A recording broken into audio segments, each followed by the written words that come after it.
నగర వ్యాప్తంగా బోనాలు వైభవంగా కొనసాగుతున్నాయి. ఎల్బీనగర్ మన్సూరాబాద్ డివిజన్లోని జడ్జెస్ కాలనీలో బోనాలు వైభవంగా కొనసాగాయి. రేణుక ఎల్లమ్మ బంగారు పోచమ్మకు బోనాలు సమర్పించారు. ఏటా ఆషాఢ మాసంలో అమ్మవారికి బోనాలు సమర్పిస్తామన్నారు ఆలయ నిర్వాహకులు.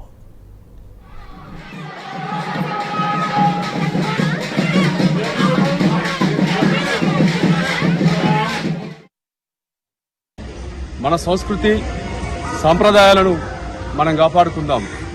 మన పూర్వీకులు ఎల్లమ్మ, పోషమ్మ, మైసమ్మ అయినటువంటి ఈ తల్లుల మాతృస్వామిక వ్యవస్థను మనం కాపాడుకోవాల్సిన అవసరం కంపల్సరీగా ప్రతి ఒక్కరి బాధ్యతగా తీసుకోవాల్సిన అవసరం ఉన్నది. ముఖ్య ఉద్దేశం యావత్ తెలంగాణ సమాజానికి ఈ వ్యవస్థను కాపాడుకుందాం, ఈ తల్లులను పూజించుకుందాం, అందరం కలిసికట్టుగా ఉందాం, మత సామరస్యాన్ని అందరినీ కూడా గౌరవించుకుందాం, ఒకరు ఒక సోదర భావాన్ని ఏర్పాటు చేసుకుని ఈ తల్లుల వైభోగాన్ని కలిసికట్టుగా చేసుకుని విజయవంతం చేద్దామని అందరికి విజ్ఞప్తి చేస్తున్నాం.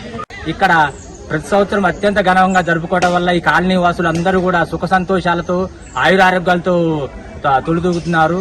కాబట్టి ఈ బోనాల జాతరకు వచ్చినటువంటి అందరికీ మా సంక్షేమ సంఘం తరఫున, కాలనీ పెద్దల తరఫున, కాలనీ దేవాలయ కమిటీ తరఫున ప్రత్యేక ధన్యవాదాలు తెలియజేస్తున్నాం. తల్లి బంగారు పోచమ్మ తల్లి ఈ రోజు బోనాల పండుగ ఉత్సవం జరుగుతుంది. ఉదయం 6 గంటల నుంచి కమిటీ వారి బోనం మన జడ్జెస్ కాలనీ అందరి కాలనీ తరఫున బోనాలు పెట్టడం జరుగుతుంది.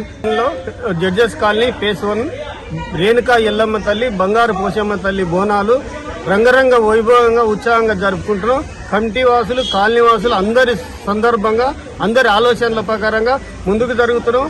ముందు ఈ ఆలయ అభివృద్ధికి వారి సహకారం తీసుకొని వారి నుంచి హామీలు కూడా పొందాలని కోరుకుంటూ చుట్టుపక్కల కాలనీ అందరూ ఎక్కువ వచ్చేసి ఈ కార్యక్రమం దిగులు చేస్తే మరీ కోరుతా ఉన్నాం. ఈ అమ్మవారు ఏటాలు కోసి కంప్లీట్ చేసినందుకు అందరికి ప్రతి ఒక్కరికి ధన్యవాదాలు. ఇంత గొప్పగా చేసుకోవడం అయితే మా కాలనీ వాళ్ళ అదృష్టం. ఇంత తొందరగా మేము చేసుకోవడం, ఇంత యూనియన్ గా ఉండి చేసుకోవడం అంటే మా అందరి ఒక అదృష్టం, ధైర్యం.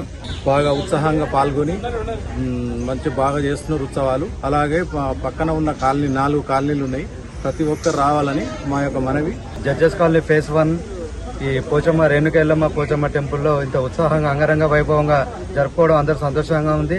ఈ పండుగను పేద ధనిక కుల మత భేద లేకుండా అందరూ ఘనంగా జరుపుకుందాము.